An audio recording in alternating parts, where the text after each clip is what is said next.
Oh God. Ah! This looks pretty good. Just don't look at the back.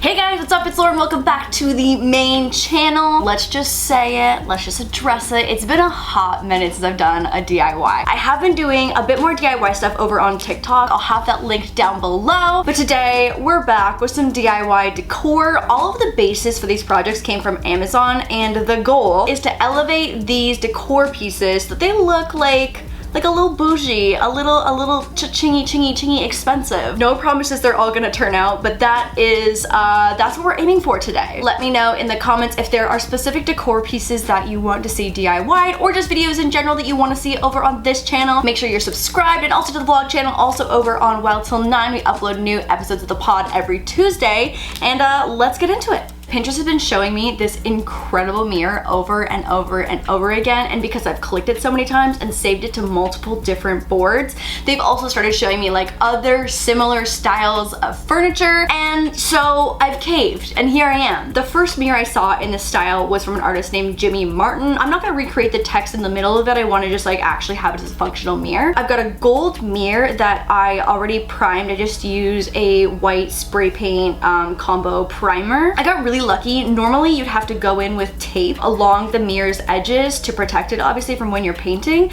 but there was like the tiniest amount of separation that I was able to slide paper in between the mirror and the frame, so I think it's probably going to be a really clean paint job. Fingers crossed. I've got a whole bunch of neon paints, and then I can't decide if I want to add white little drippies or gold little drippies. Regardless, I feel like I haven't painted in a hot minute, haven't DIY'd in a hot minute, and I'm excited. I think that his might be spray painted, but not only is it a bajillion degrees out, I'm not trying to go outside today to spray paint, but I also want to be a little more intentional with where my colors are because my mirror is not super big. So I've just got like some spongy brushes. Okay, here we go.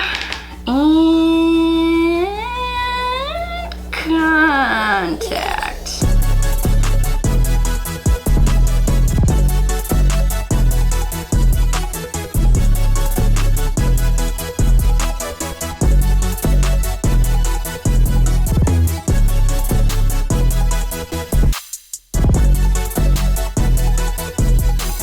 This has been therapeutic. It really has. But I am ready for it to be done. It looks really good though. I realized that as soon as I start adding like the white drippies on it, I'm probably not gonna be able to see all of the hard work that I put into all of these gradients. So, me. But that's okay. It's the love that went into it at the beginning. It's the process. And also just like overall, this is the kind of stuff that like is just so soothing. Like I like to put on like a podcast or a show or whatever, and then can just like paint forever. But we almost done. I want to peel the paper off so fast, but this has to dry. I haven't quite figured out what I think the best method of like getting a controlled squeezy drip out yet. So I'm gonna workshop that a little bit while this dries, and then I'm so excited for the reveal. So I had this almost finished container of white paint, and I added a little bit of water to it, and I did a little tester, and it kind of seems to be like the perfect amount of like fluidness to do a drippy, but I'm really nervous because I don't want to ruin it right now. I just feel like this is the part that like you can't like precisely control with a brush. Like, do I start right at the top? Like, this seems very scary. Oh god. Okay, here we go.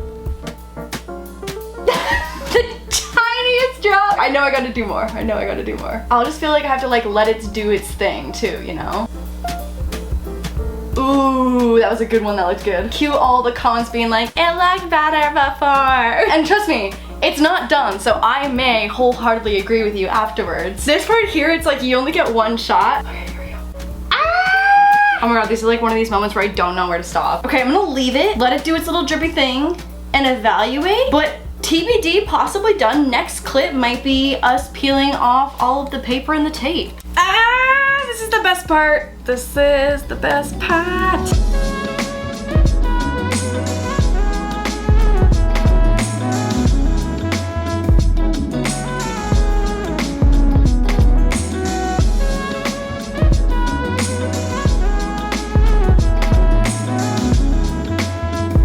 I'm trying to not show a messy corner of my DIY room right now.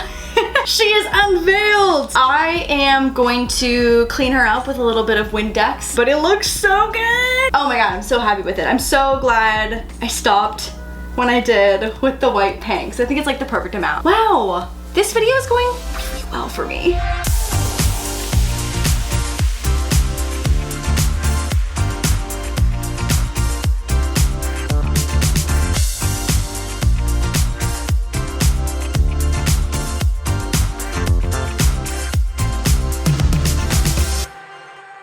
Why would you have a regular ottoman when you could have a pink fuzzy dice ottoman? I have never upholstered anything, but all the YouTube tutorials that I've watched, it like only requires a staple gun, which I was able to get in 1 day shipping on Amazon. Thank you so much. And it's like wrapping a present. I'm an okay present wrapper, so I just feel as if this is a totally doable project.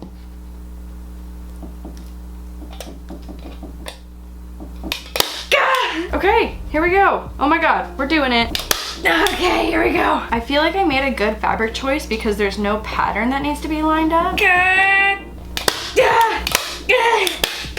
my god, hands down, the hardest part of this is this part. Obviously, I'm having trouble getting the staple gun to fire now because I'm weak, but this also is just like so many layers to fire a staple through. I feel like I need to be using my whole body weight here. This also kind of feels like a health and safety hazard. I think I maybe need a hammer just to like make sure it's in. It looks like ass on the inside. I've got one corner left and I still have to like trim these. But like once this corner is done, this looks pretty good. Ah, God. I'm sweating. Done. Just don't look at the back. Just like a present. I think the hardest part, honestly, is staple gunning this in a way where I can also show you what I'm doing. I want to be very clear, this is not a tutorial, but I don't want to like make it so you can't see anything, especially if I start f***ing up. Like that's the most entertaining part.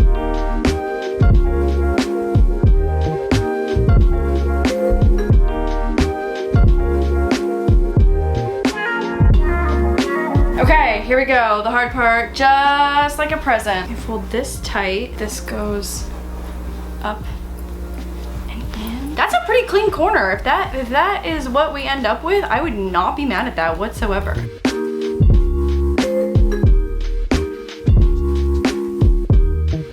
Guys, this is a pretty good corner too. This is really not bad. There's so much extra fabric and I feel like this would be so much easier if I knew exactly where I could trim things, because there's like a lump of fabric here, but I'm scared that I'm gonna chop something off that I need. The inside ain't gonna be cute. Here we go. Upholstered. Oh my god! I'm not kidding. There's definitely some times where things look better on camera than they do in real life, but this actually looks really cute. If I was to care more, you can put a liner on the inside so that it doesn't look like this. But that ain't us. Let's put some little heart dice dots on here. I had to go get a dice because it's like one of those things where like you think you know where the numbers are in a dice, but then I really had zero idea. Anyways, I just straight up got the dice from Catan, which favorite game, by the way. I used a stencil to cut out a bunch of these white hearts just from adhesive felt, and I think I'm gonna do the 6 on top. Oh, it looks so yeah! Oh, I'm so excited. Adorable. Okay, I'm gonna stick these on.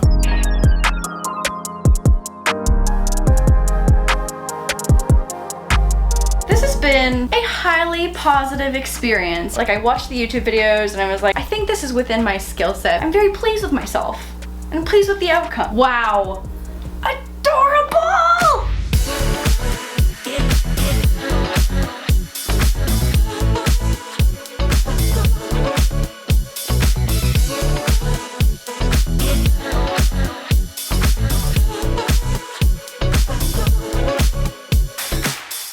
Disco balls are having like their moment of all moments right now. I definitely have at least 4 in my house. But disco ball cherries? Bitch. So I've seen this pair, this set, this duo of cherries that are made from red disco balls. And I would like a set of cherry disco balls. Cut to me sliding these into frame. So I started just by removing that like top little nubby of the disco balls that I just got on Amazon. And then I did a super quick coat of spray paint. Styrofoam, which is typically the core of disco balls, does not hold color well. So spray paint is definitely your best option. Obviously I can't keep like the level of reflectiness of a disco ball, which obviously is very sad. And if I knew how to hand tile metallic reflecty red disco ball tiles, I would, but we're not trying to do that, to be honest. So what I do have are these voluptuous. There's just something about two giant circles next to each other that will never not be a little sexual, and there's nothing I can do about it, so just bear with me. What I do have though is this red glitter paint. So I can't obviously achieve the exact same effect of a disco ball and like how it reflects light, but I can add a little glitter. I just feel like it needs something, because like, I mean, you can see the reflection. It still obviously has the different squares, so it'll always reflect a little bit differently, but I think a little glitter is gonna be cute. Even if it just reflects a little bit of extra light, I think it'll be fun. And so we'll get to the cherry stem and the leaf in a second. I found some really cute just like discount floral pieces and some pipe cleaners, and I think it's gonna be really cute. Also, this has been the best hack ever for like suspending a sphere shape for painting without having to like figure out how to do the sides that are touching the ground.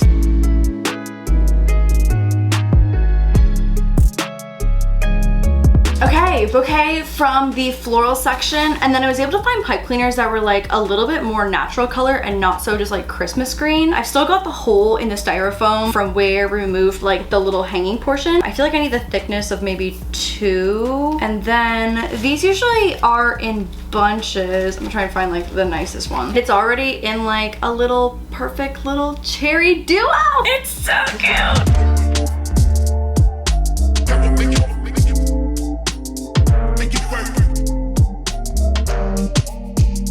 And disco ball cherries with glitter.